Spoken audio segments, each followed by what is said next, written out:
हूं, जरा देख के होशियार हो, ये बड़े खतरनाक लोग हैं। इसीलिए जब ये खतरनाक लोग हैं, इनको उसी तरीके से लड़ना जो वो लड़ रहे हैं, उनसे ज्यादा ताकत लग के लड़ना चाहिए। हम सबको याद रखना चाहिए, अगर कोई गैर समझता है, गद्दारी करता है, तो वो ठीक नहीं है।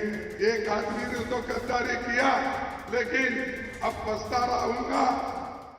आज मोदी जी और होम मिनिस्टर शाह दोनों मिलके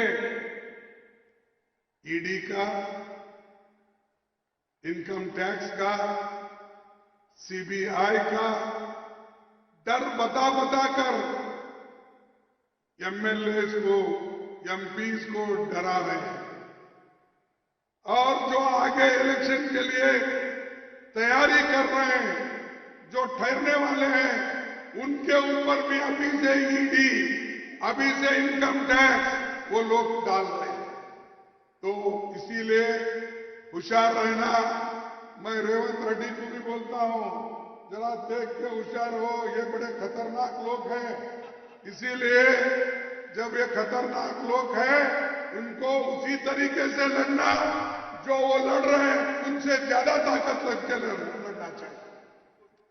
Modi Amit Shah ED, income tax, సిబిఐని ఉపయోగించి ఎమ్మెల్యేలని, ఎంపీలని బెదిరిస్తున్నారు. పోటీ చేసే వాళ్ళని కూడా బెదిరిస్తున్నారు.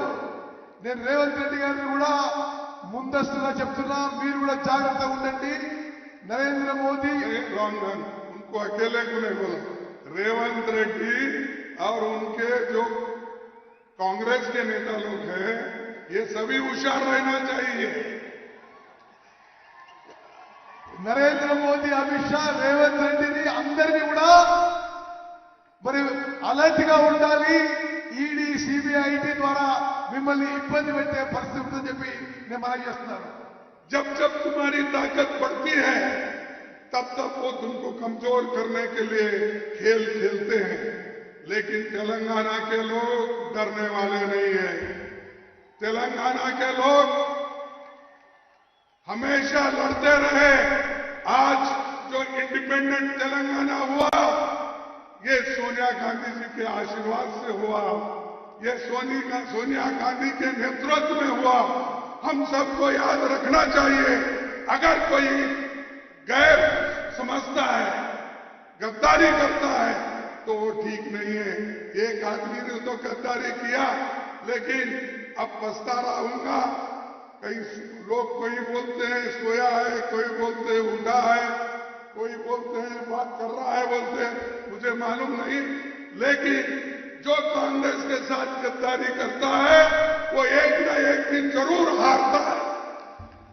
బీజేపీ భయపెట్టించే ప్రయత్నం చేస్తుంది, కానీ తెలంగాణలో భయపడే వాళ్ళు ఎవరు లేరు.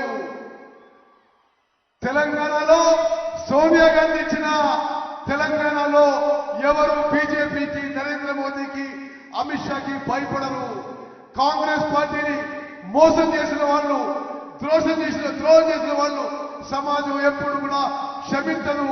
వాళ్ళు ఓడిపోతారని చెప్పి నేను మనం చేస్తున్నాను.